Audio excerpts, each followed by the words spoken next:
2026 football বিশ্বকাপের জন্য ব্রাজিলের চূড়ান্ত দলে নিজের নাম দেখে আবেগ ধরে রাখতে পারলেন না সুপারস্টার নেইমার।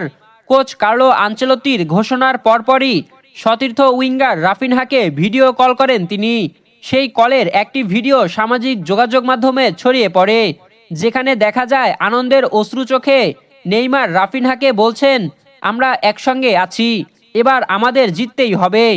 দীর্ঘ 2.5 বছর জাতীয় দলের বাইরে থাকার পর 34 বছর বয়সী এই তারকা ফরওয়ার্ডের দলে ফেরাটা সহজ ছিল না।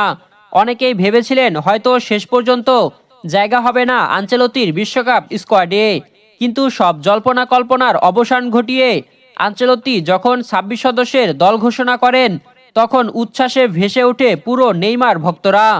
রাফিনহার সাথে আলাপকালে ভক্তদের উদ্দেশ্যেও একটি বার্তা দেন সান্তোসের এই তারকা।